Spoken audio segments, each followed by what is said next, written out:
What'd you say? Welcome to Wayne's World. No, I'm just kidding. Wayne's World. Wait, did everybody see that? You probably watched it on YouTube or something, but they redid a Wayne's World commercial for the Super Bowl. Oh yeah, that was fun. It was fun. Well, welcome into the Punk Rock Saves Lives PMA session for this beautiful February night. I hope everybody's doing well. We've all had some crazy busy weeks, and we're doing some cool stuff. Just as usual, I want to welcome in everybody. To my left, as usual, I don't know which way. It's never as usual. It's never what I think All it right. is. I've got our brother Dan Falkenthal, our mental health advocate, and he's rocking what looks like to be the "It's Okay to Not Be Okay" shirt by our dear friends over there at Hope for the Day. There you go. How are you, Dan? How's everything in the Chicagoland area? Everything's pretty good out here. No complaints at all. Getting used to the negative degree weather. So that's always a fun Midwest winter for us here. Besides that, a lot happening in the mental health area for Punk Rock Saves Lives. We've got a few collaborations going on and a lot to announce in the coming weeks. So can't wait to do that for us. Awesome. Yeah, there is. We're making a nice relationship with a Denver-based organization. I saw you post about. Yes, music minds matter. That's right. So I want to talk to them, and Tina wants me to talk to them about some cool stuff. So we're going to get to that. Our special co-host this week, and you've seen him on a few, ladies and gentlemen, down there is Mr. Leland Fallon. How are you tonight, sir? I'm good. Mr. Connecticut. No, wait. I always mess it up. Is it Connecticut? Massachusetts, Western Okay. Massachusetts. There we go. Sorry. You can throw a rock and hit Connecticut. And we've had a lot of snow this week, so that's been fun. Yeah, everybody's saying it's cold online, so everybody must be cold everywhere, except probably where Scott is. It's not so bad. It's a chilly Southern California day, roughly 70 degrees and sunny. You poor bastard. Screw you, Scott. Screw you. How cold is it down there in New Mexico, Mackenzie? Right now it's not so bad. Our high is like 60 throughout the week, and then Sunday our high is going to be a nice warm 30 with a low of 9 on Valentine's Day. So Hey, Jared. yeah, that'll be fun. Restaurants are still mostly outdoor. We just got the go ahead to be 25% indoor, which isn't going to help much for all the people going out on Valentine's Day. But I'm just going to wear ski gear to work. It'll be fine. Just bundle up. It'll be okay. Will they let you go to work wearing a Devo suit, Mac? If they don't, so I'm going to show up wearing whatever, maybe that's actually ideal. Maybe I'll show up in a Devo suit, and if they want to send me home, they can send me home. That's kind of where I'm at. Well, stay safe. Thanks. We are Devo. DEVO. There you go. My dog has a Devo patch on his vest, actually. Seemed fitting. This is fun. And guys, I'm so stoked to have this guest this week. Like we've said in some of the posts leading up, you're going to see over the next month or so, Leland, Mackenzie, Dan, and I have been jumping at really kicking up the guests for this year. That first year was insane. We had some amazing guests. We hit out of the park so many times, but we wanted to even push it further this year. And we've been doing that. This first part of the year has been incredible, but you'll see over the next few weeks, starting tonight, ladies and gentlemen, we've got one of our favorite bass players from Face to Face, Me First and the Gimme Gimmes, 22 Jacks, Viva Death. We can go on all night, but ladies and gentlemen, Mr. Scott Shiflet, how are you, sir? Hey. I'm all right. How you guys and gals, everyone? We're good. If my dogs go crazy in a minute, I just want to say we ordered some Thai. So if the people knock on the door, my dogs might start a corgi pit back here. So I'm surprised my cats have given me this much peace. I shut the door, and usually that's for them an invitation to just start screaming and yelling, "Let us in, Dad." So we'll see. Yeah, I apologize if I have to mute and get off cam to settle mine down as well. And we got people listening in the car. How about that? Nice. We're making it. We might as well be on radio now. And it was fun. You said hello to Jared. We want to shout out to our brother Jared from Counterpunch strolling in. If you haven't loaded their new album, go check it out. It's phenomenal. It's so you say Southern California. It's nice and sunny. How's things going with the COVID out there right now? What are the restrictions and what? I'm pretty sure they just recently opened up some limited, outdoor stuff for, it vacillates. It goes back and forth. And honestly, I barely go out at this point anyway. So I did go and do a little outdoor thing the other day. I call it my taking a risk moments. And, I know we all know what's the sensible thing to do, but periodically run a little risk and, put the masks up and go meet someone and have a little, sit way far apart and sort of chat and eat. But, I think that a lot of stuff was closed for a hot minute, but I feel like they've just reopened some outdoor stuff. So, I see that always coming and going, but I largely spend my time just indoors. I barely go anywhere, to be honest. I've become so accustomed to this hunkering down, which is it's a rough thing psychologically and physically. It disrupts everything. It disrupts our lives and economies, but I still have, all the stress that I go under. I can't help but think about, I've known several people that have, been fighting this thing, a couple people who've passed away from this thing. And, people want to debate whether it's even real or not. Call it whatever you want. An event is certainly happening. And, I've had lung issues my whole life. I spent 3 weeks in an oxygen tent as a kid when I lived in Chicago, and for bronchitis. So my lungs have never been strong. And, most people's 3-day cold is a 3-month cold for me. And I get them rough. I get them really bad. So one upswing is that being away from everybody this last year, where I would normally have been devastatingly ill at least 3 times, it hasn't happened once, knock on wood, It sounds like you might have been John Travolta in The Boy in the Bubble, Absolutely.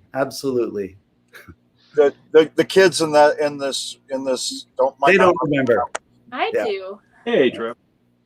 Yep. Yeah, that discussion the other night, my wife and I. She's like, "Do you realize we usually get the flu 3-4 times a year, and we haven't gotten it once this year?" She's like, "I'm gonna on wood." Well, unfortunately, Tina and I both got the coronavirus, and Oh, wow. it was not fun and it was scary. So please take it seriously. We do, I tell people we do have lives. I've had to. We want to make the charity the biggest thing in the world, but we launched right before this whole pandemic happened, right after the cruise that you guys were on too, Scott. When that was our first gig as Punk Rock Saves Lives, and then came home and was leaving on tour with Anti-Flag, and the third date we canceled everything and drove home. So that was it's. So be careful, but lives have to be led. But wear your mask, be responsible. We can say this all day long as I play with scissors. Don't even know why I did that. But whoa, someone from Panama! Look at that. That's cool. Hey, Panama. going. That's rock. That's incredible. Rogelio Being here. Carvajal. I hope I pronounced that right. Yeah, it seems that's really cool. We've had a couple of times where people have chimed in from Australia and Panama. Speaking of Australia, I'm trying to figure out if we can get Chris Cheney to come on, but I got to figure out what actual time of day it is when that's going to be rough. Yep, we go on. Isn't it 21 hours into tomorrow or some crap? Yeah, so it might be, but that might work. It might be like 2 o'clock. I mean, it might be like 10 o'clock in the morning, and if he's awake, that could be cool. So Where, down in Panama? He and I in Australia. Okay, I was he and I Panama both, is south of us. Like, it's gonna be kind of the same. guitarists in the Gimme Gimmes at separate times, obviously, but yeah, he played. I don't think you were were you here with him? Did you tour together at that? As they did a show? No. Okay. The Give Me's played here in Denver, and Chris was the guitar player, and we went down and hung out. And it just so happened to be, I did the Love, Hope, Strength thing that night, and it happened to be a night that most of you guys had just found out that a female friend of yours had passed away from cancer. And Spike was really, really upset. It was kind of a tough night, but I think us being there, and they signed some skateboards for us and stuff, it was a really kind of cathartic night, but really cool to see Scott. I've toured with Living End with Love, Hope, Strength as well. So it was really cool putting it all together and seeing. But I had mostly my little brother's childhood friend, guy that played in a band called the Living End, and the other Living End. The other Living End, and for the longest time, I'm only so aware of the world around me anyway, and I just kept tripping out like, they can't possibly have this many records out and be as big a deal, as what's going on. And then I realized it was like, two completely different bands. I did eventually get to see the Australian Living End, and they are just unbelievably good. So, yeah. It's now I think the other Living End was a Vegas band, if I'm not mistaken. There's probably a million, in the pre-internet days. I remember every town I ever went to had a cover band called The Need. Now, somehow they never knew each other was in the band. I mean, there was like 1,000 face-to-faces, there was the one out of Boston in the 80s. There was a jazz face-to-face, a heavy metal face-to-face. There was our face-to-face. Some hip-hop artist tried to call himself face-to-face, but I think our management at that point kind of managed to quell that. There was a face-to-face out of Mexico, completely unrelated to us, more of a kind of a generic rock group or whatever. So it's just unfortunately one of those names. It's never gonna get stopped. I think Architects was kind of the same way. So it's kind of awkward because like a number of bands called Architects actually ended up being kind of big and within the same circles. Wow.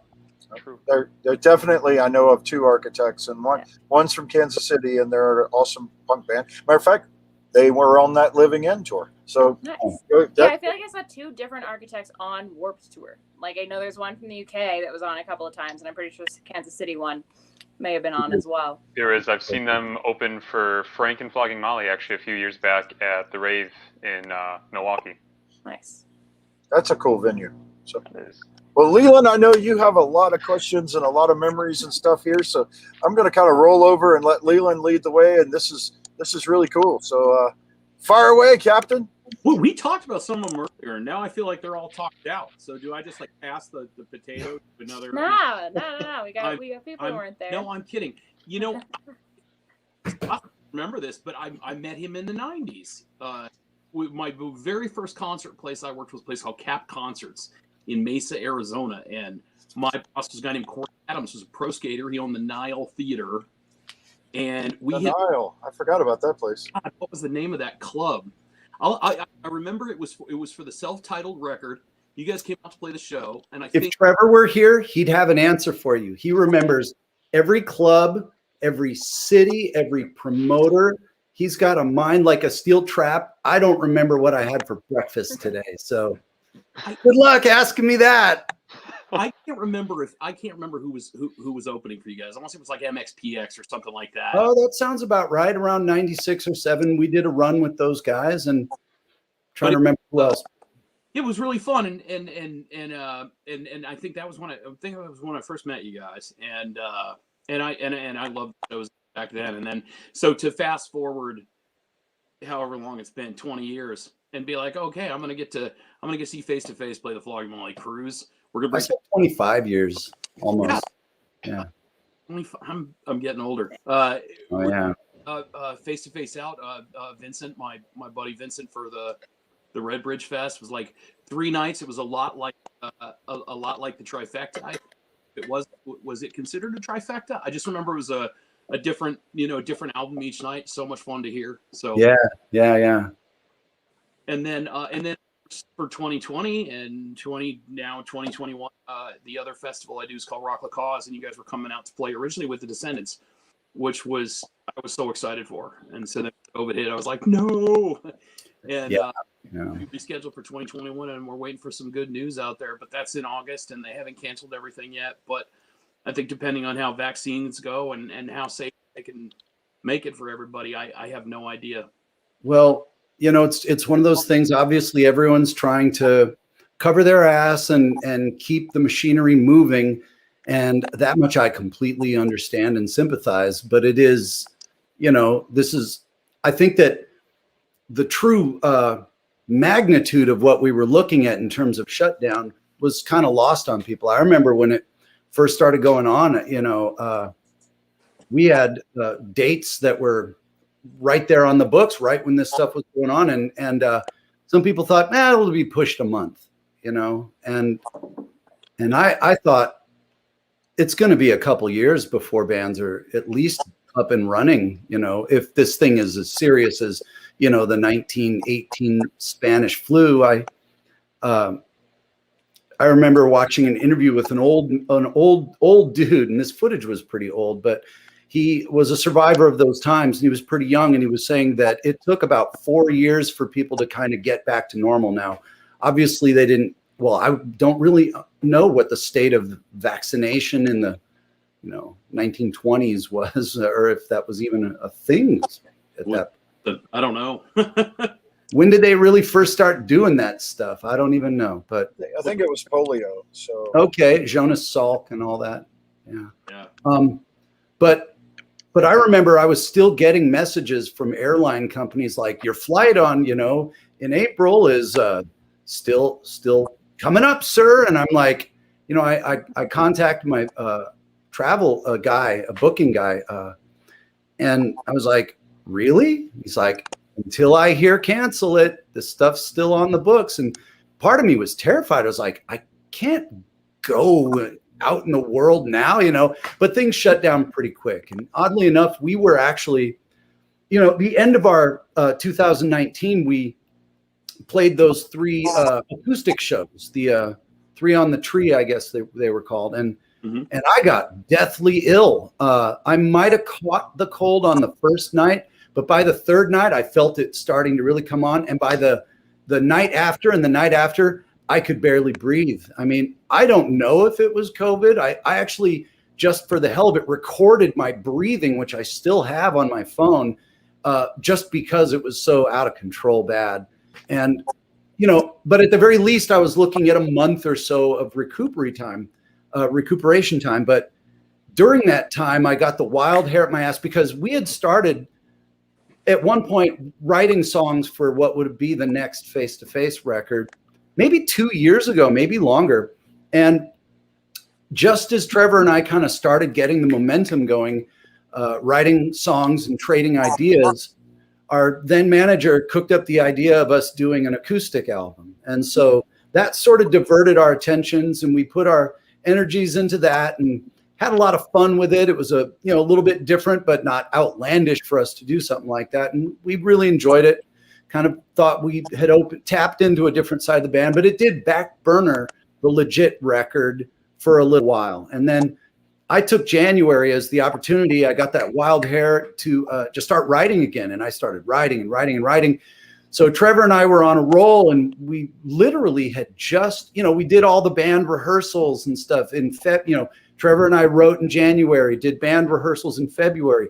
March was make the record. And literally just as we started making the record, all the hysteria kind of reached a peak. And there was threats of closures and borders closing and quarantines. And the guy that was making the record with us, Siggy, he's Canadian. And so immediately there was fear that he was going to be stuck down here and unable to get home. So we just we got the rhythm tracks done, bass and drums, a few scratch guitars and vocals, and just put a lid on it. Everyone went home, and that was it. April and May tours, I was supposed to do the States. It was the maybe 25th year Big Choice run that got scrapped. And then in April, I was going to be double dutying on a European punk and drublic tour with both the Gimmies and Face, and even visiting Russia for the first time. That was on the books. It was like, holy shit, I'm going to be doing another one of those double duty runs, which is exhausting but thrilling.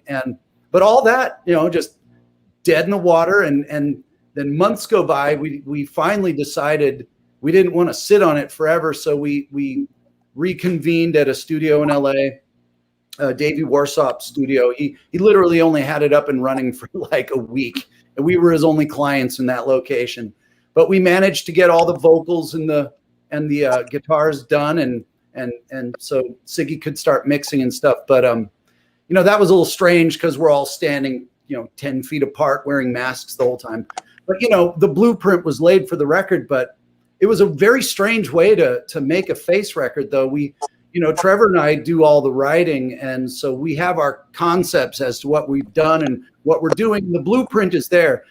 And the one upswing of this whole thing was having an indefinite hiatus gave us some time to tweak the mixes and, like, from home, add a background vocal part we think it might need or something like that. But it's been a very strange year. We were supposed to have the record that is still not out yet released last year. So I guess, now the talk is master and hopefully have it out this year. I know that's probably all this has nothing to do with the question. I don't even remember what it was. Oh, it was how are you doing? But I mean, it sounds like you got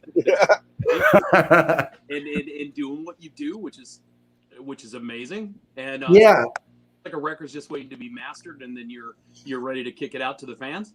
Right. I love this record. I'm using it as an excuse to not get on with my life and address the terror that surrounds us and the uncertainty. I always, I hate to be that guy, and it's not an excuse, but I default to artist mind, and I go fetal with crisis in a weird way. I'm like, what do we do? My wife's like, get a fucking job, and I'm like, I'm not good at anything, and I'm a high school dropout. Who's gonna fucking hire that? So I just cashed in 2 weeks ago and took a job myself to get through this, and I get that.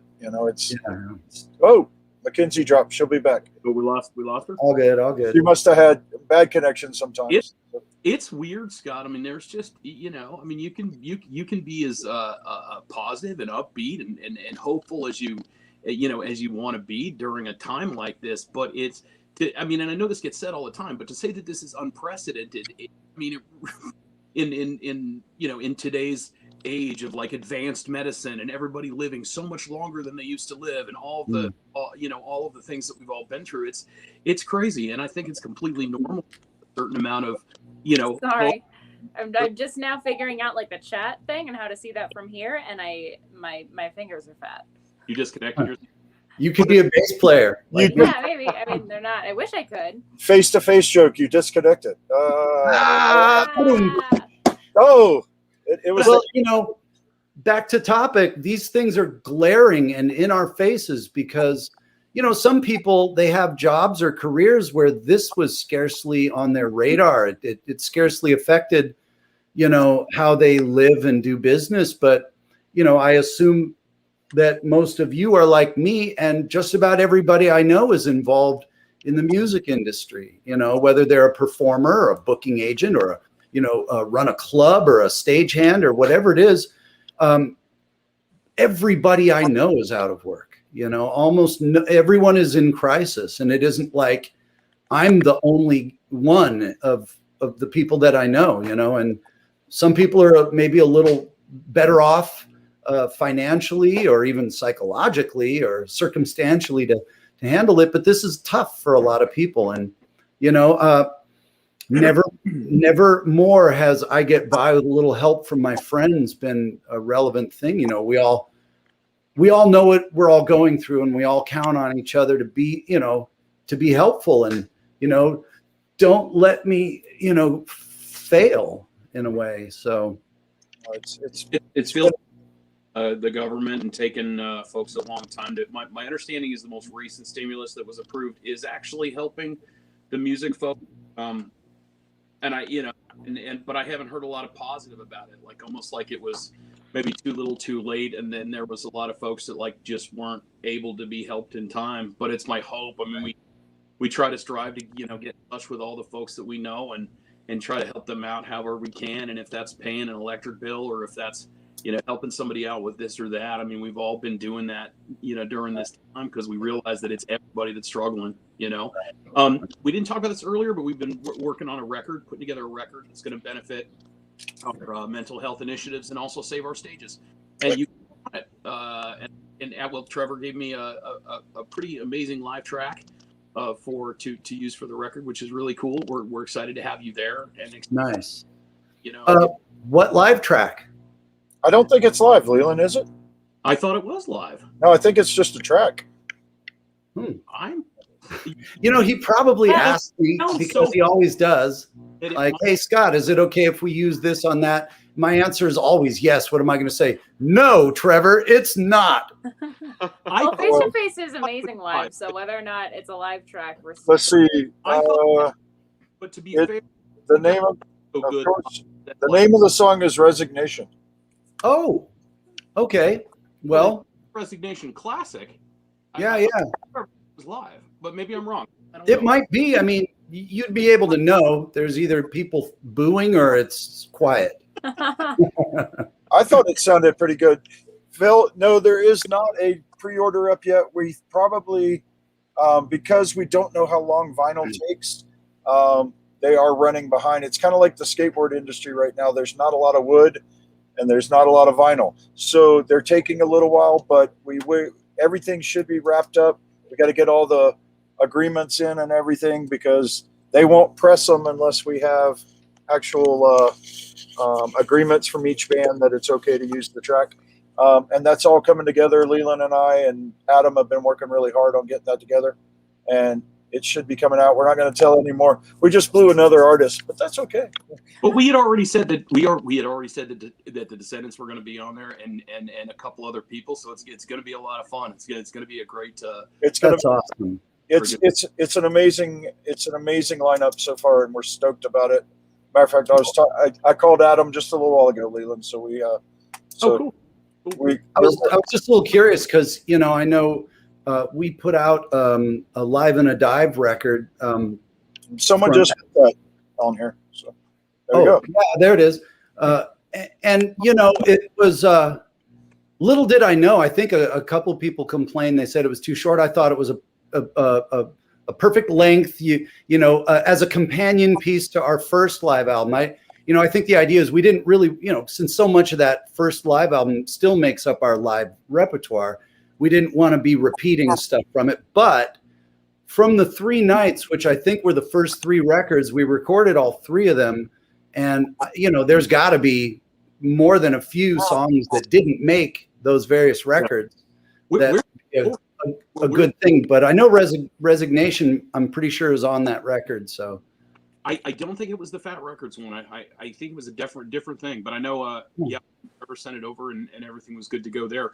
What the Live and a Dive? Do you remember which live shows those tracks were pulled from? I'm pretty sure we did no, it couldn't have been the first 3 records. It was songs from Reactionary. It was songs from Protection. And the self-titled. Now, I remember thinking that maybe we should do more post first 3 album stuff, to have stuff that people haven't heard. But I'm pretty sure that those first 3 are still kind of fan favorites in our fan base. And we do the ignorant stuff almost never, and not because we don't love the record. It's just that material doesn't usually sit in the punk rock set quite as comfortably. And after Trevor and I went out and did acoustic shows of that, we kind of decided either do that, or one day we'll take the band out and just play the whole record front to back. And I'm pretty into that idea. We'll see if that ever comes around. We did pass the 20th year of that record, but we're going to come up on the 25th soon enough. So did you know about there's a brewery here in Denver that's named Big Choice? Big Choice. Oh yeah. They claim to be completely, y'all knew all about it. So yeah. No, they're wonderful, and we hang out with them all the time. We've gone and they've giving us tours of the place. Whenever we're in town, they'll bring us a couple cases. The Disconnected IPA is my favorite. It is good. Yeah. We've gone out there a couple of times, and I'm hoping. I remember you guys being IPA because I remember Redbridge Fest, and then after, I don't know if it was the last night or the second to last night, there was like these. So we had these cabins that Vincent rented on a lake, and there was firewood outside, and so then I remember Trevor was like, let's burn this. So huge bonfire, and everybody pulls up chairs, and I had this sack of IPAs that I'd like collected from the road trip up there. We all sat around drinking them and having a blast. That was great. That was a lot of fun. One more really quick question, then I want to pass this. I know you got that want to. Oh, just want to say, we're not all IPA guys, and I know a lot of people are kind of a little bit hostile towards those sort of beers for whatever reason. But I think my guitarist is a Coors Light guy or a Bud Light. I don't remember. I got a really funny good story about your guitar player, but I'll let Leland get his last question in. So so my wife and I, for our anniversary, it feels like it was like 10 years ago, but it probably was more like 5, and it's probably just because we've been inside for a year and change now. But I think we've been inside for like 3 years. Yeah. The scratches on my wall, that's what that's saying. We drove down to Orange County from San Francisco, where we lived at the time, so we could go catch the very first trifecta. And I was just wondering whose idea that was. How did that idea come together? Because that was really incredible. Oh, the poster on my wall. It's like this glittery racehorse thing. I wish I could show it to you. No, I know the one. I know I have one of those posters. I usually try and grab one, and then I throw them in a box in a storage facility. And every time I go down there, I see that they're getting ripped and crushed, and I think, oh, that's something for another day. But almost all touring and concept stuff like that originates with Trevor. He's the guy. He's always been the guy. And even though he and I are sort of, we're partners and we're equal in so many regards, I default to a lot of his ideas. He's got seniority on me in this band, and I'll always honor that. But that stuff he puts more energy into, and I'm almost always in total agreement. It's very rare that I say, no, I don't want to go do these fun shows or whatever. But he'll usually cook up the idea, and I'm into it. It goes like, what I bring to the band is I play my ass off, I write my ass off, I produce as much as I can. Trevor and I really work well in that capacity, but a lot of the other stuff I just let him kind of run with. I don't want to fight managers. I don't want to haggle with booking agents. I don't feel competitive with other bands. It's just not my thing. It never was. It's not why I play music. And I don't walk into a club and get grumpy that the opening band has more posters up than us, or maybe we're the opening band. Who knows? I just want to get in there. I want to play as well as we can, get along. It's all about the sound balance. I want everything to, my moment is the music, and I want to, I want that to be a pleasure to have expended that energy on, and I want us to feel that sense of camaraderie as a band. And I've grown very used to the ceiling that our band has bumped up against. We don't even consider that stuff 25 years later. It's not like that kind of motivation for older guys. We just don't want our hips to be thrown out. We don't want to be dying of a cold or whatever. I love the guys. I mean, I hear so many horror stories of bands who hate each other, but we love each other. This is a band of bros and friends. But back to your point, Trevor handles so much of that stuff. We should have probably had him on this thing too. I'm not good with those sort of dates and crap, but I'm terrific when it comes to the music and the energy of the music and bringing it from a place of like, I don't do this for money. I don't do it for attention or to best other people. I do this because it's the great enthusiasm of life, and it's my great enjoyment, and I want to it doesn't come from me. It exists in the universe, and I get to grab that fucking current, pardon the cussing, and channel it in the way that I do, and hopefully create something passionate and energetic with it. And if I can pull that off, I can live with the rest. You know, we never sold records, even when bands sold records. We never skyrocketed to unimaginable heights, but we did participate in a musical experience that we feel honorable and respectful to have done with each other. And you know we aren't going to even get a million more years of this. We're all getting old, and opportunities and life changes. And back to that conversation we had about second and third, and who knows, fourth acts with the time you have on Earth. But I love what we do. I love the guys, and I just feel honored to have been part of this. So well, I know my 20s and 20s, my early 20s, all the 20s, and then 30s, and now 40s is grateful for everything you guys have done. So thank you. I'm going to pass along and let some other people put you on the hot seat. I bet Mackenzie's got a few questions, but oh no, I'm actually just Smithville and Clarktown are 80 kilometers apart. if a train leaves, How did you know? I was going to say. But, I'll tell a quick funny story. Yeah. Your guitar player, a few years ago, you guys played punk rock bowling, and that never happens. But we do the punk rock hoedown at Hogs and Heifers every year, and so I'm running that. And at like 4:00 in the morning, I finally leave Hogs and Heifers and walk across to my hotel to go to sleep. But I'm still wired just from being like running the stage and doing all that. And I walk over and I said, I'm gonna play a little blackjack to wind down.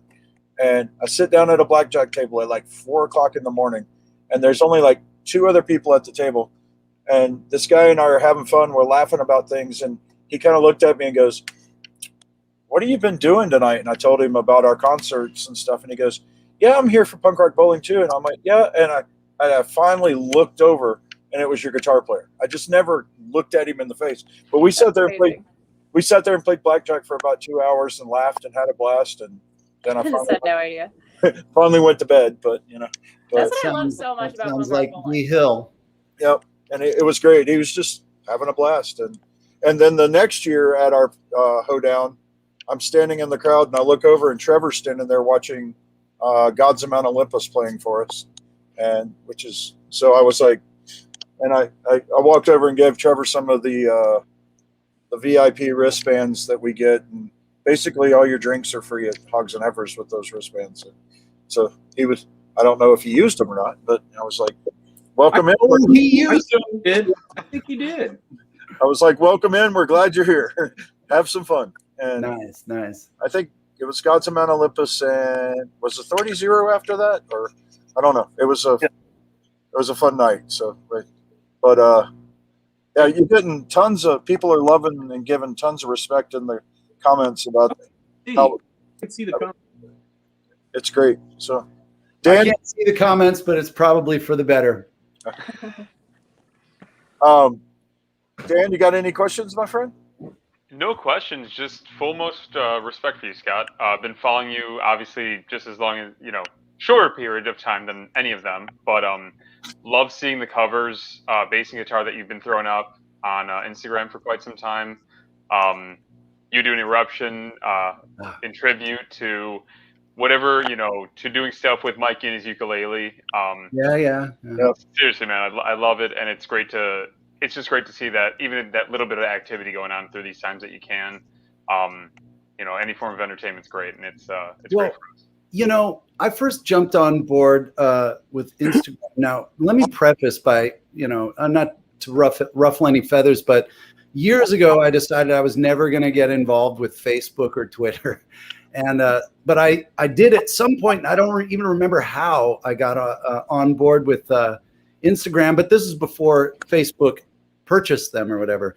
And I was just posting I didn't have any followers on it at all. So it was just, the occasional shot of my wife and I having salad on vacation or whatever.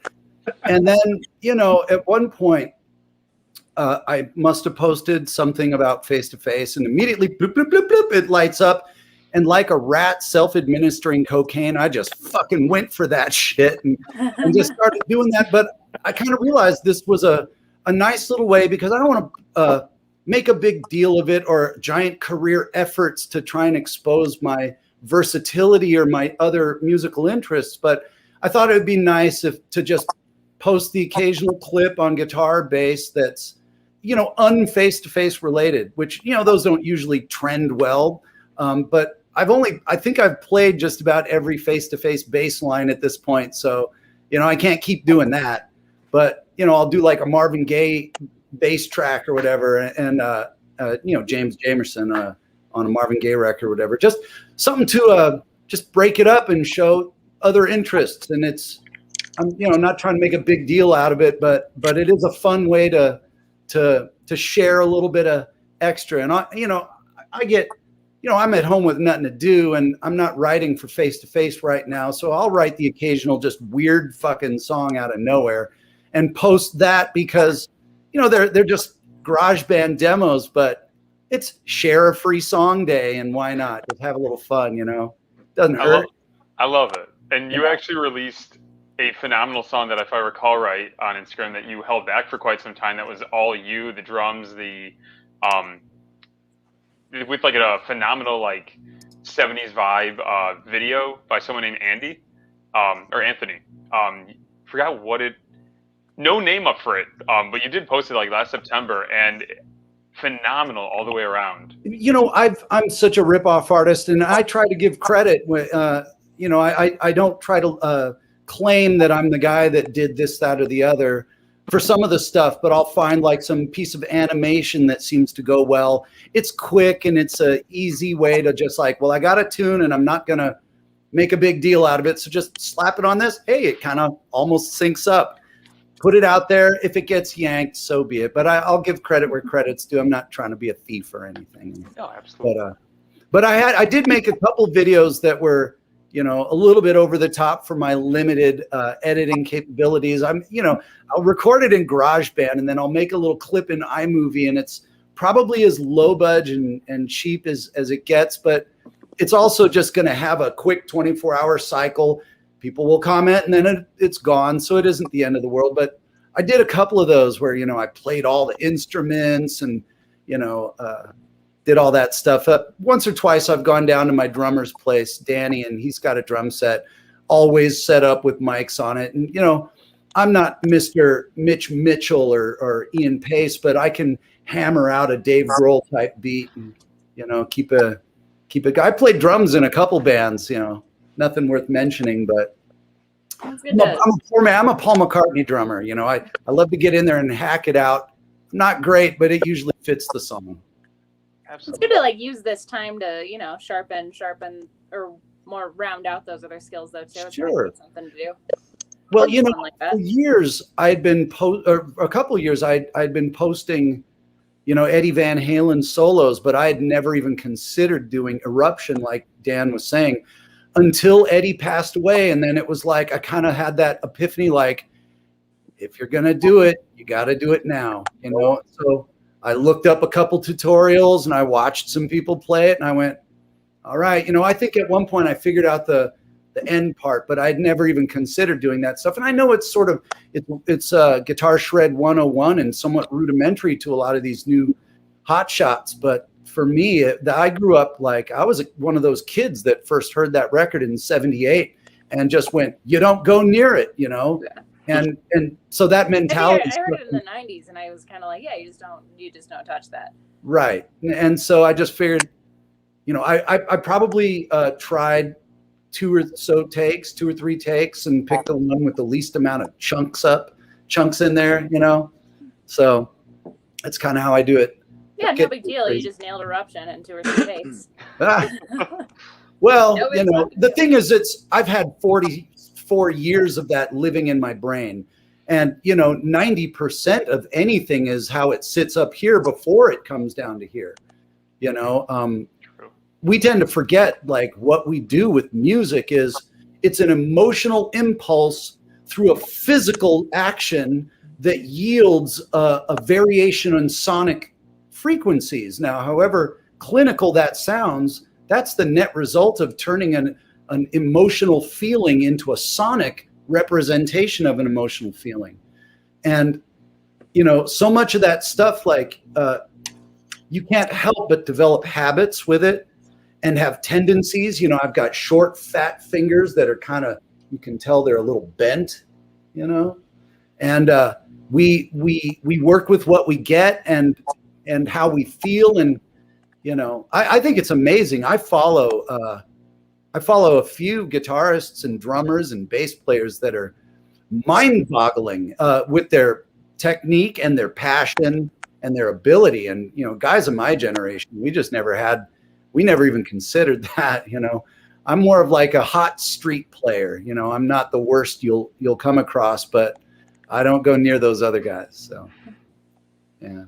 Yeah, it's really cool to and I think that's actual punk rock, is to admit that you like so much and be you.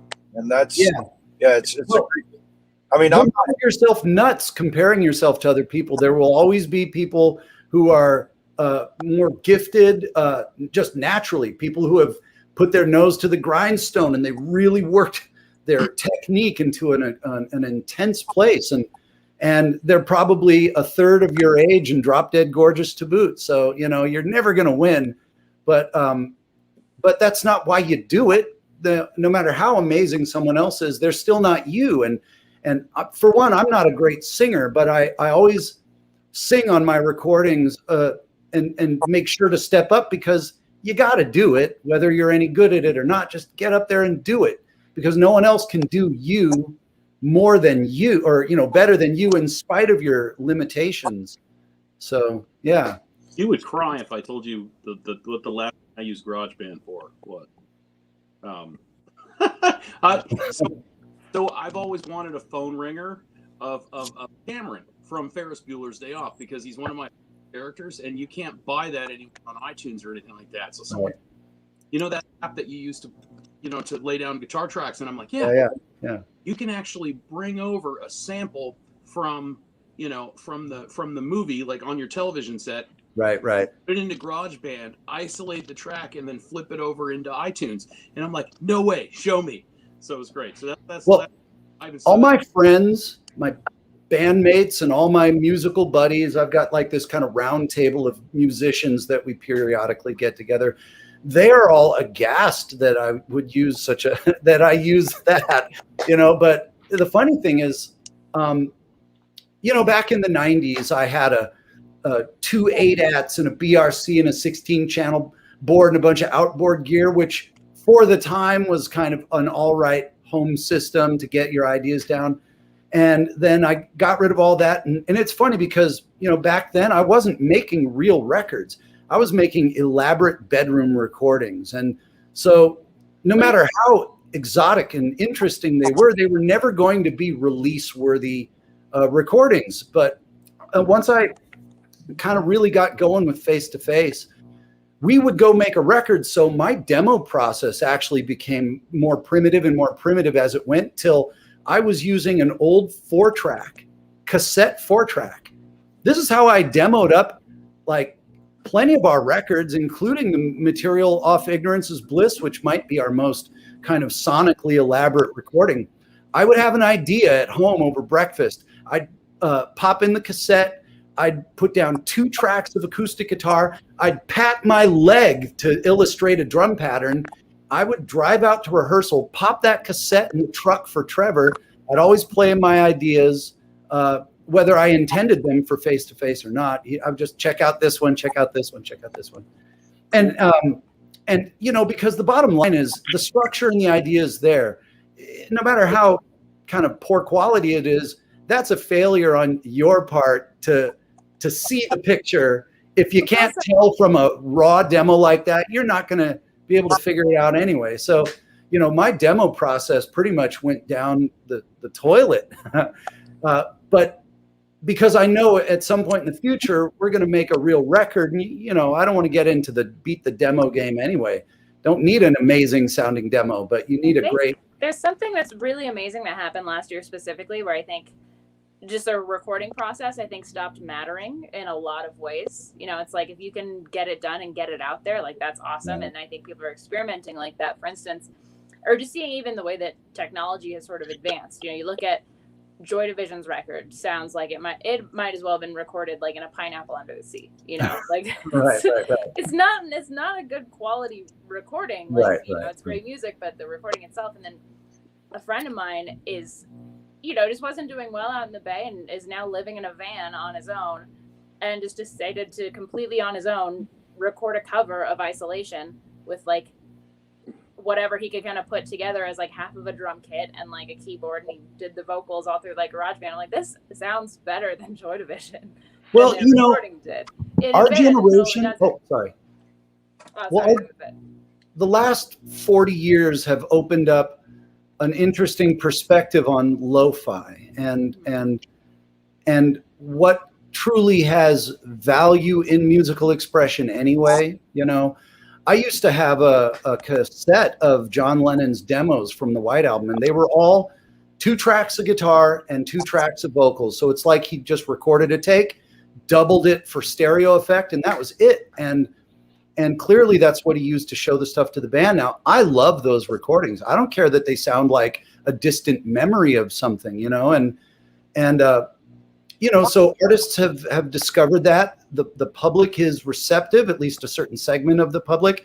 And, you know, the quality of something on an emotional and sonic level that gives it charm, it isn't all in hi-fi state-of-the-art stuff. We've heard countless $30 million records that doesn't get our pulse going at all. You know, yeah. I used to fake that stuff. I would record something on one of those dictation cassettes, those mini ones, and then play that into a microphone, into a digital thing, and get a decent recording of what sounded like, you know, an ancient memory or something.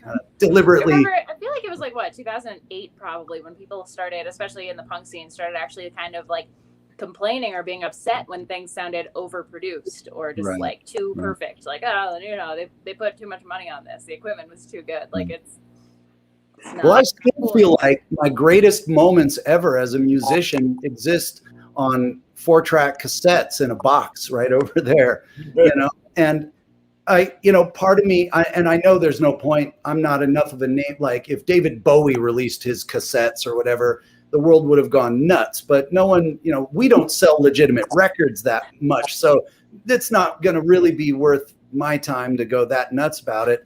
But I did tell my cousin at one point, Charlie Ellis, he's in an amazing band called Polyplastic. Everyone should check them out. I did tell him he needs to, if I ever get run over by a truck or something, he needs to go through my cassettes and, you know, categorize and make a release out of it, or a library. And of course his response was, really? Why me? What, I don't have enough stuff I got to do with my life? I got to fucking deal with your shit too? But yeah, that's Polyplastic, everyone. Right. They're my favorite new band. I'm gonna volunteer Punk Rock Saves Lives to auction off the opportunity to categorize your cassettes when you're gone. Please do. Someone's gonna want to do it. There's gotta be someone who really wants to do that for you. On that same kind of tip, Aaron Say, who was our guest a little while back, is kind of exactly who I was thinking. Well, Aaron has filmed every concert in Denver that the bands would let him film. I'm pretty sure he's filmed face to face, but is it all on film? Yeah, it's all on film, and he's finally doing a Patreon or something to start putting those out so people can see them. And he's got pictures of all of these videotapes, the little ones, right? You know, but it's insane, and he's having disturbing. Yeah, it's amazing. It's crazy to see him getting it organized, and I'm stoked because I know he's filmed some stuff that I was involved with, so I'm really that I've never seen. So I'm hoping some of it starts to get out It's amazing. You just keep moving forward and keep moving forward, and one day somebody puts something in front of you. You know, I used to believe I had a little bit of a Dorian Gray. Is that it? You know, the painting in the attic that ages and you don't. And then somebody brought a picture to me like, oh, this was the last time I saw you. It was in 1996. And I looked and went, oh my God, I'm an old man now. What happened?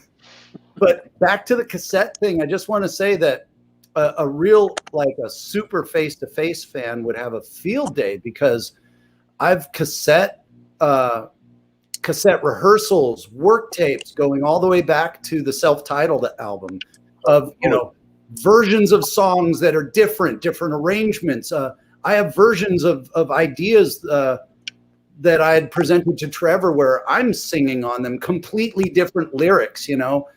Sometimes I'd show him an idea and he'd say, I want to work on that. So I'd give him an instrumental version, because he's always going to do his own lyrics and melody. Maybe once or twice he's taken a line or a melody, but it's almost never. He does his own stuff. And over the years, I've sort of ramped it back, but there's like, you know, I know we were discussing Ignorance is Bliss at one point, like doing a more complete release, like, you know, honoring it. And I had completely forgotten. I was going through a stack of CDs, and I put one in, and it was In Harm's Way or something. And at first my thought was, oh, it's In Harm's Way. And I was about to pull it out. And I realized, holy, wait a minute. I had completely forgotten that we had demoed up in a legitimate recording studio almost the whole record. It sounds album quality. There's a couple songs maybe aren't there, and there's some differences here and there. But I thought, holy shit, this is like, you know, a fan of that record. If we included that, and then, you know, I have countless demos that are real interesting, charting the growth of stuff like that. You know, for instance, the guitar part in The Devil You Know, I came up with that when I was 15. And it was originally for a very progressive rock kind of song. And it was just a part in the middle. And, you know, that thing came to my mind, and I was trying different approaches to include it in a song. I wrote one with it, but it was really almost too Morrissey and the Smiths kind of style. And then I tried another way, and I just kept doing it until I landed on one that was maybe a little bit more, you know, like Catherine Wheel, and that lit Trevor on fire. So he was like, yeah, now let's work on it. But, you know, so much of that stuff exists that, you know, whereas it may not, you know, have a commercial value, it certainly would have a value to a fan of that stuff, you know. That's in there too, all those work tapes. That's incredible. There's people going crazy over here saying that they would kill to get those tapes, and y'all need to release them. Right. The auction starts at $100 and pictures of puppies. Lots of puppies. Speaking of that, puppies. how's your puppy doing, Mackenzie? She's still eating everything? Yeah. She's destroyed more of my things. She's also discovered that she has a taste for the other dog's poop. Oh. And then she follows him while he's pooping and just picks it up right off the ground when it's fresh. So I can't exactly just like. So now they go outside separately, which is super fun to do. You know, double the effort. Do you get face licks immediately afterwards? She tries, and now I just avoid them at all costs because I never know. But I'm still awakened that way. She likes to lick like directly on my eye too. So if I have pink eye next to her, I'll know why. It's not because I'm gross; it's because my dog's gross. Sure. Yeah, exactly. Well, but she's good. She's getting big and happy and all that.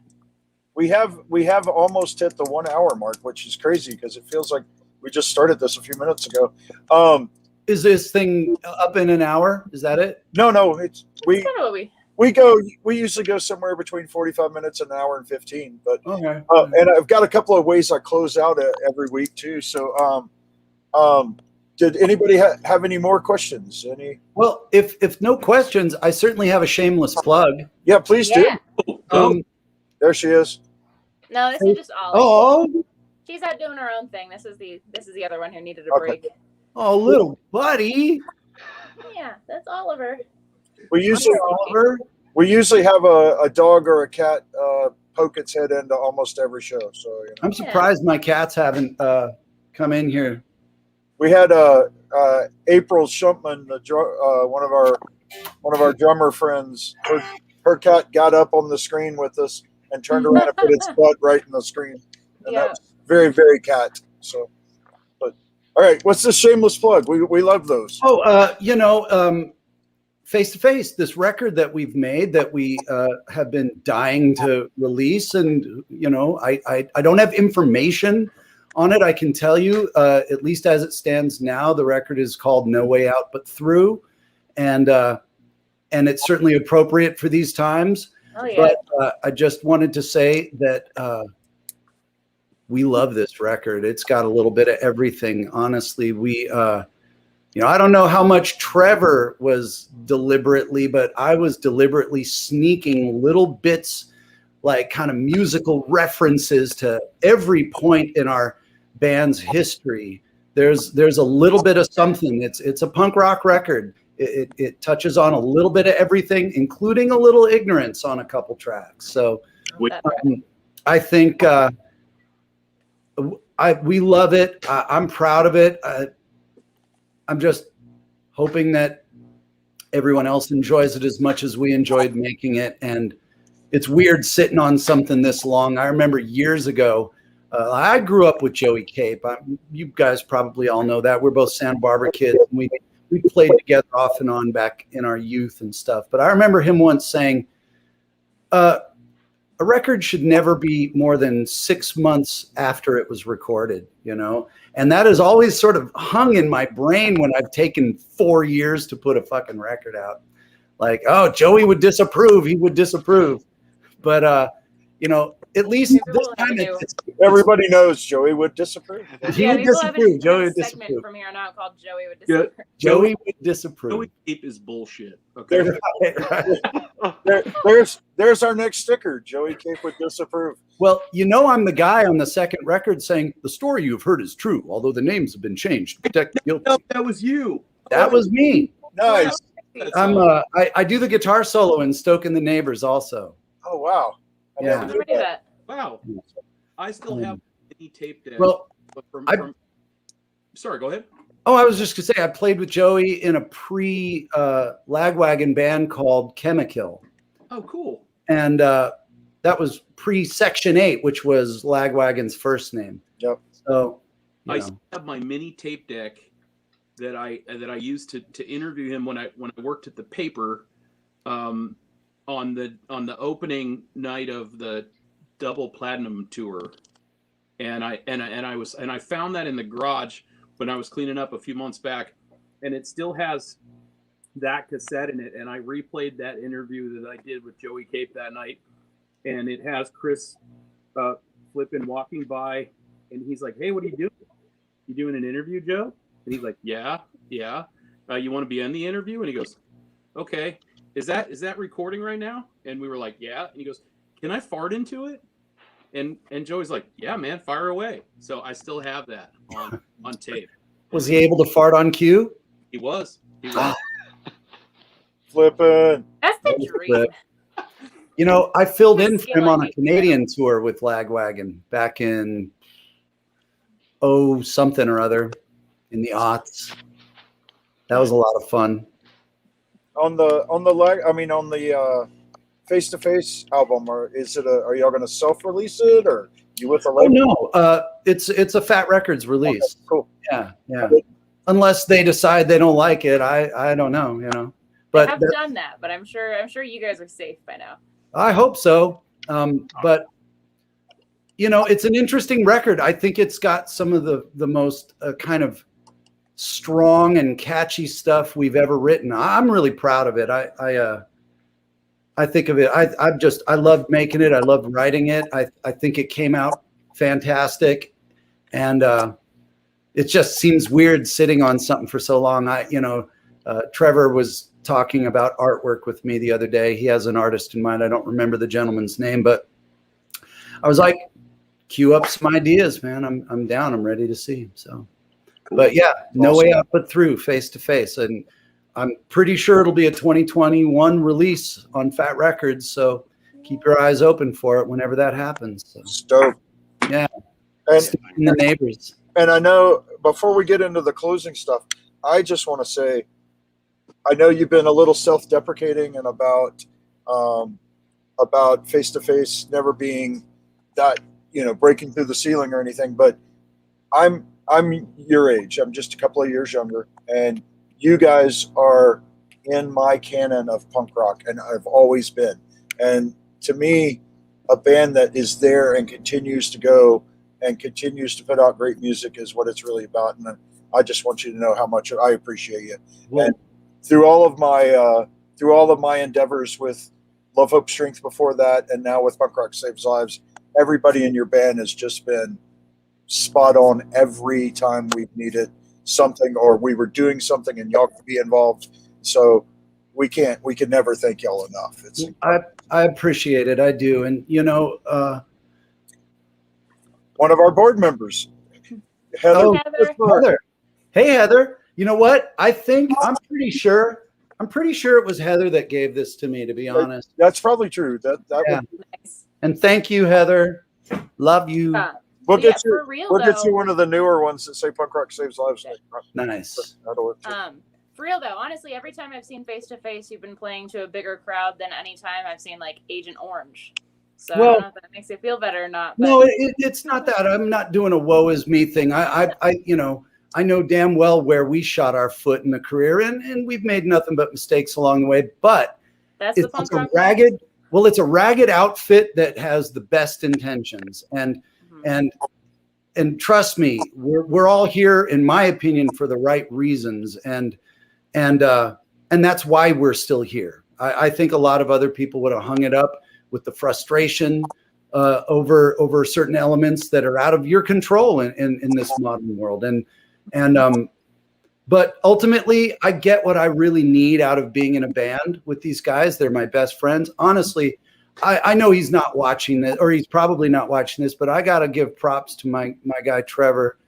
And I'm lucky that I've been privileged to play with what I consider two of the greatest singers of all time, let alone in rock. And that's Trevor Keith and Spike Slauson.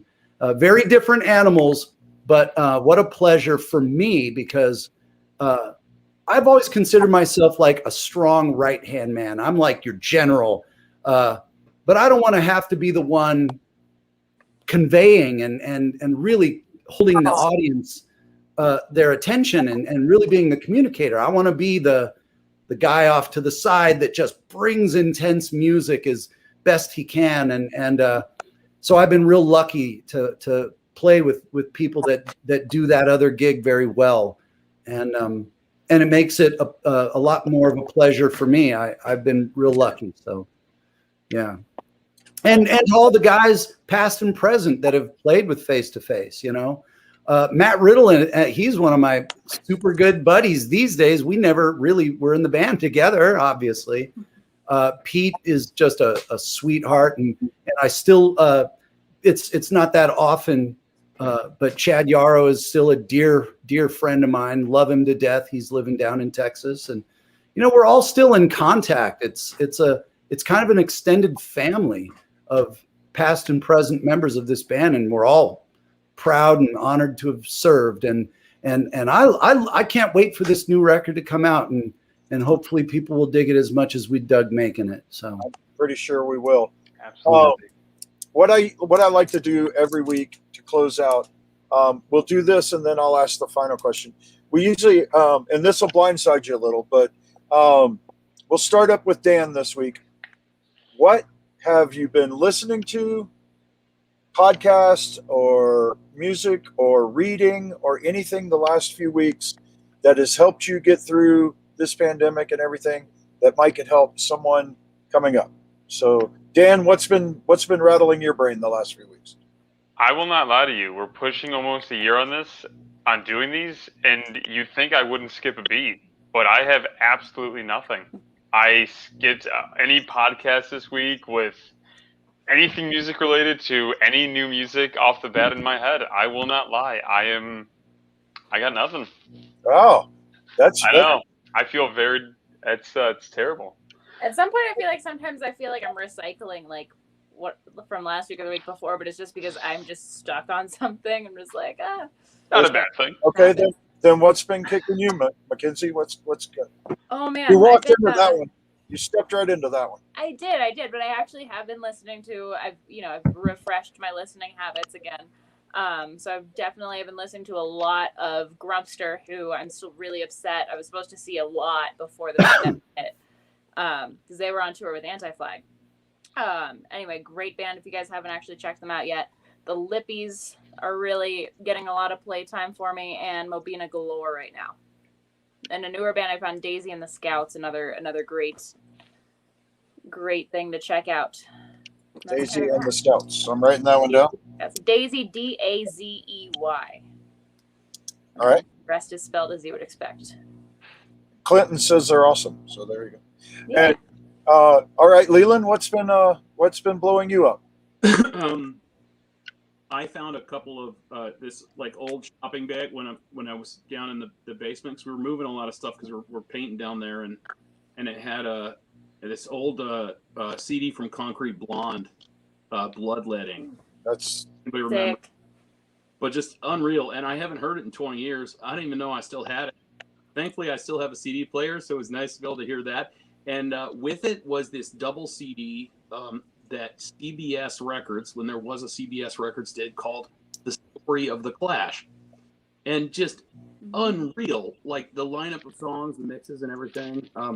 Super cool. And you can't, and I tried, as soon as I found the CD, I'm like, this is looking a little scratched. I don't know if this is going to play or not. So I went on and tried to see if it was on iTunes. It's not, it's just one of those CD releases that you'll be lucky to ever see anywhere else. So,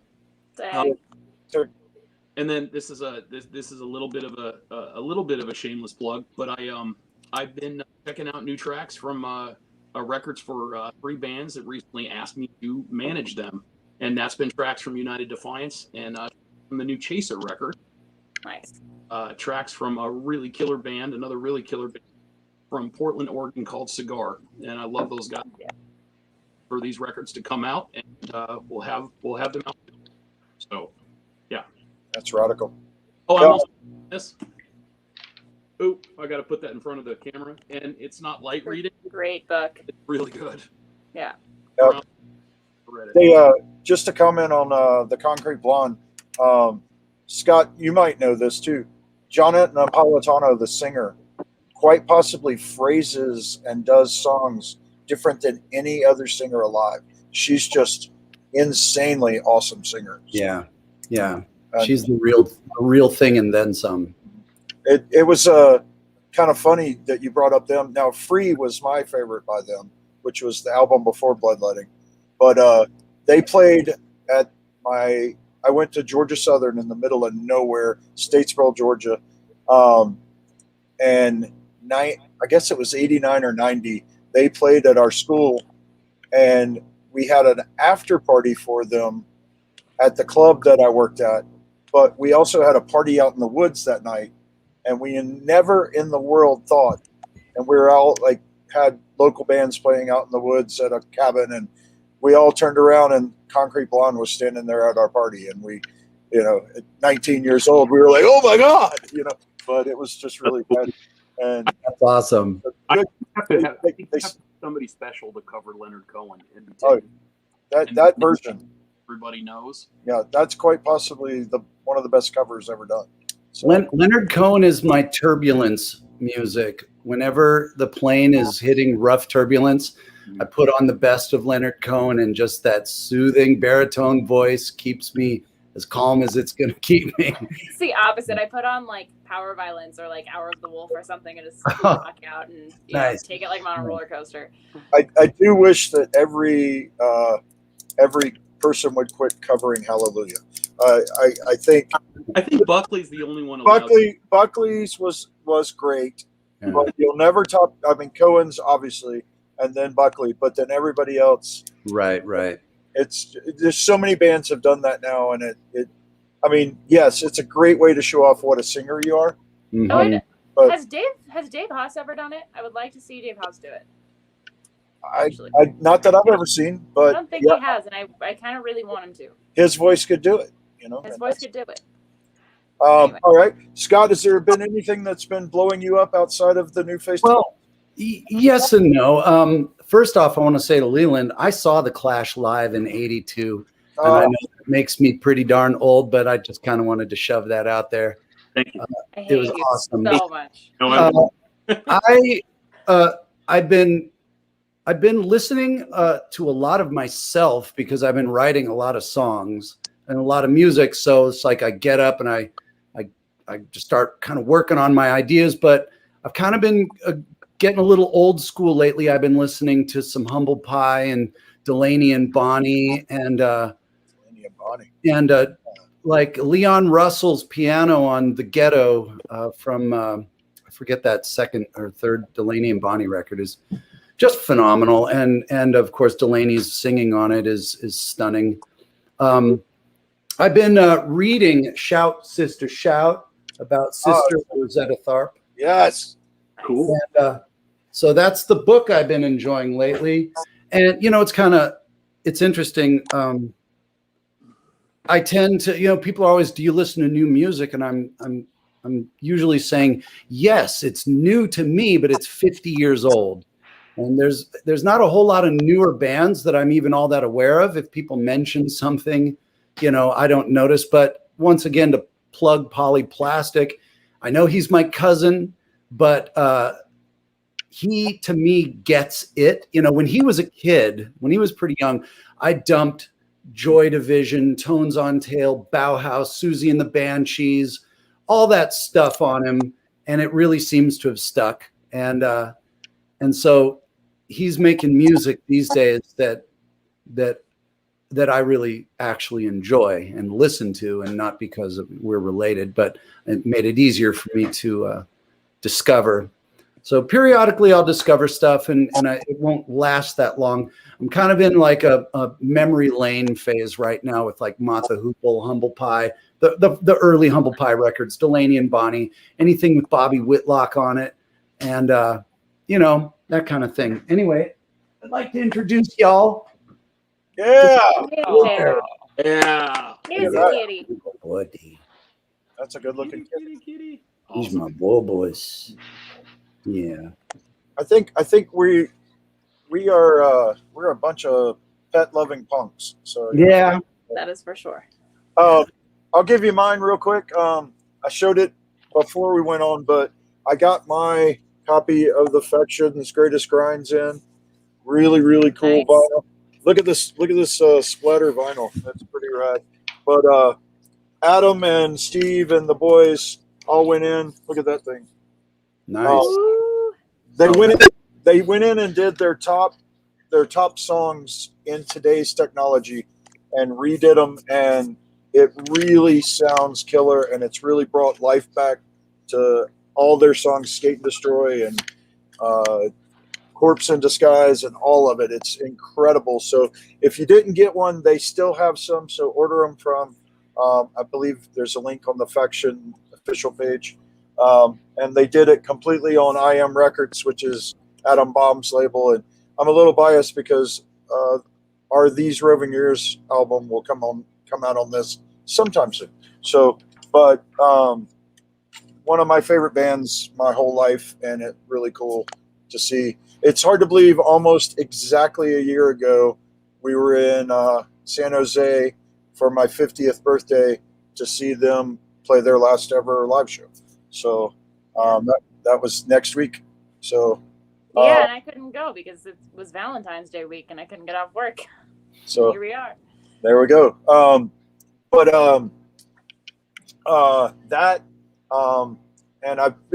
I went back and I've been getting a little, and it might be the guy training me at this new job. I'm driving a truck for a Dr. Pepper distributorship, just taking machines to places. It's kind of cool. It's kind of like driving my camper around the world. It's like being a roadie,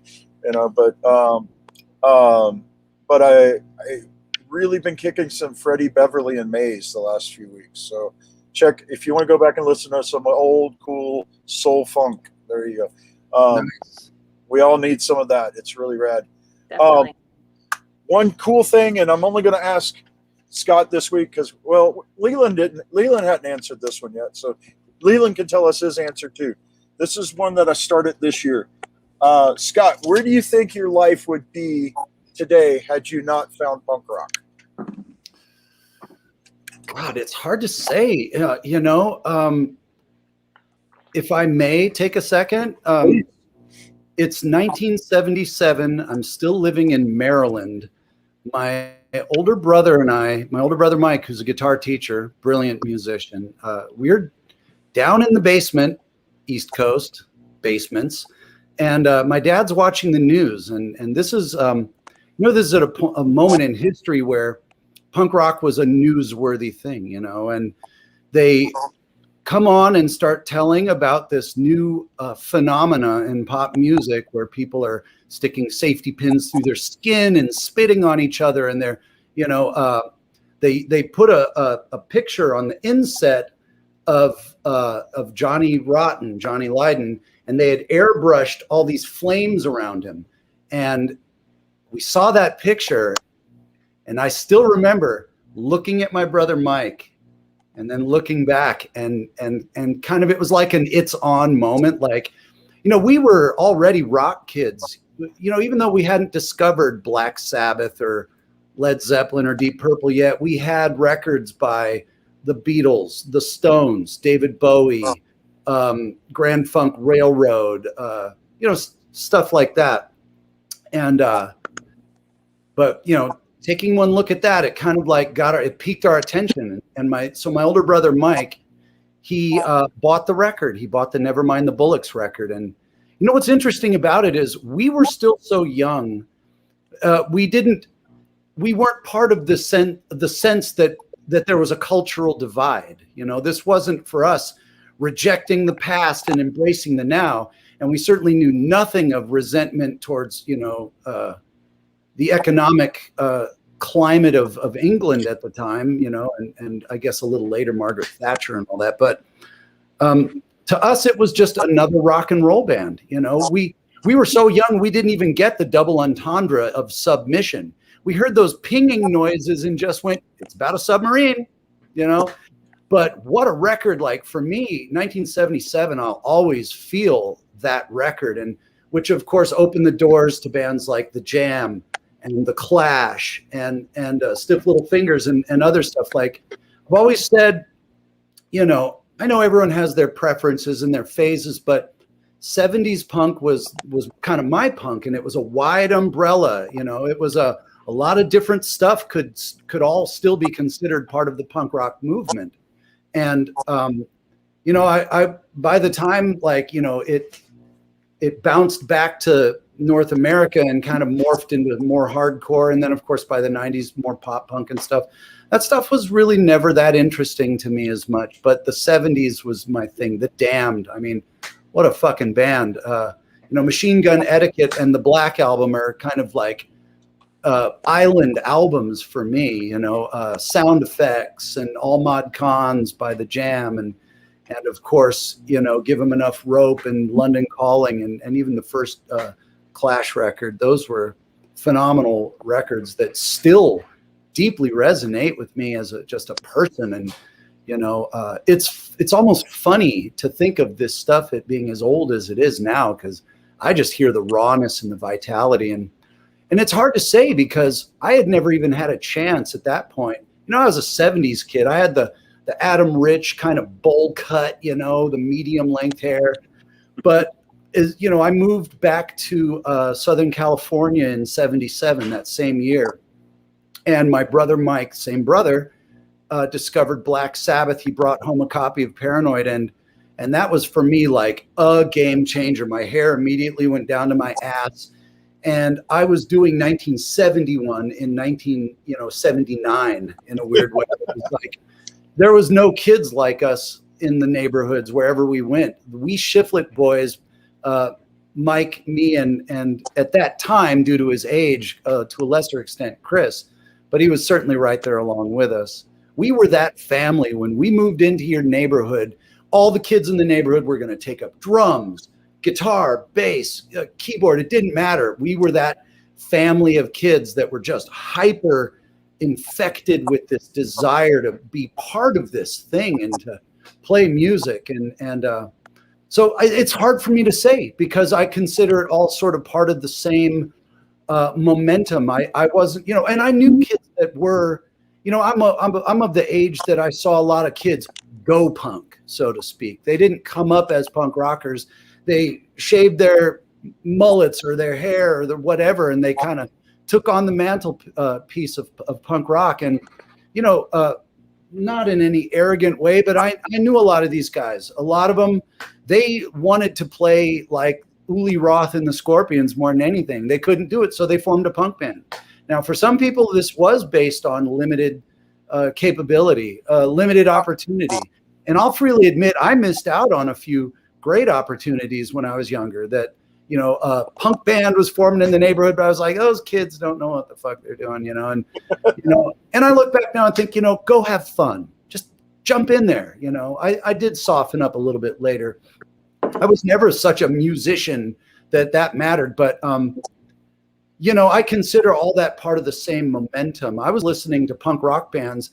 Like I said, too young to join sides in a culture war. I listened to the Sex Pistols and then put Queen records on right after. So I wasn't like part of some like, we are this, we are only that, we reject all else kind of mentality. Like I was listening to Bali Drums records, progressive fusion records by Miles Davis and John McLaughlin, and classic rock records. The Beatles will never be dethroned as my favorite band. The Stones, The Who, The Rascals, Hendrix, whatever.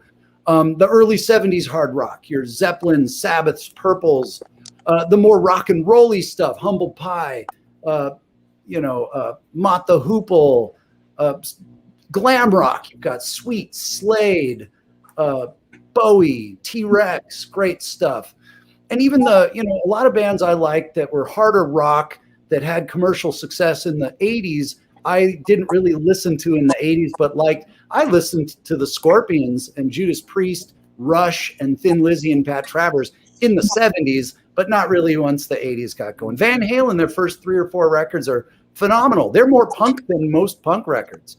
From an ethics standpoint, just set up a bunch of dudes, press record, hit the fucking magic. And to me, like just having a mohawk and bondage pants might be a visual expression of the thing, but punk was always just an ethic. It was an ethic of just getting in and doing it, seat of your pants, energy. And in that sense, it was more of a, it was more like a descriptor, like Black Sabbath could be punk rock. Even Jimi Hendrix was punk rock. The fucking Doors were punk as fuck.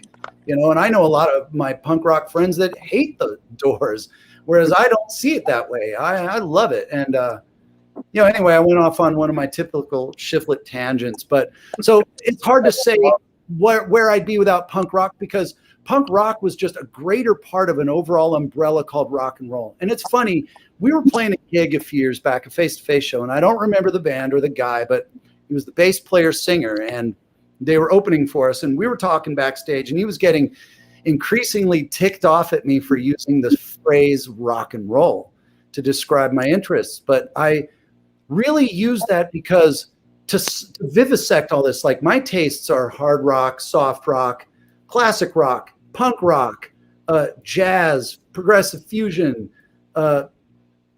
reggae, blues, funk, R&B, soul, like all this, you can just call it rock and roll in a weird way. Rock and roll is a terrific umbrella term to it all. And for me, I was bitten by the bug, and you can take it this way, you can take it that way. It's all good. Music bypasses your critical thinking faculties anyway. You can articulate all you want that I am a this, and so I dress like that, and I hang out with these people, and we do this, and we don't do that. But when you hear a song, it goes right to your emotion centers, and you have a reaction to it. It's more about in and out group thinking. It's a sociological thing, Let's say you hang out with all these people, and they say, I hate James Taylor, but you love James Taylor, and I love James Taylor. now you're faced with the sociological dilemma of, do I admit my actual tastes and how I feel and risk social ostracization, or do I cop to it? Now, those things are a lot more difficult for teenagers and younger people usually. But, I never cared whether, you accepted me into a group or not, because I never belonged entirely to any genre. Give me 2 to maybe 3% of every genre. There's something in it for me. And so I'm just open to it. Music is an emotional medium, and there's no point in quantifying these things by their chart positions or their categorization positions. Music hits you, you feel what you feel. It's funny how much people hate on stuff. Like my whole thing and my friends growing up, we didn't bother with the stuff we weren't into. We didn't hate it. We were relatively indifferent to it. We were so caught up loving this and loving that and digging this and digging that. There was no room for hating on stuff. I'm either into it or I'm okay with you being into it, And so anyway, once again, I've transgressed the original question. I know, it was perfect.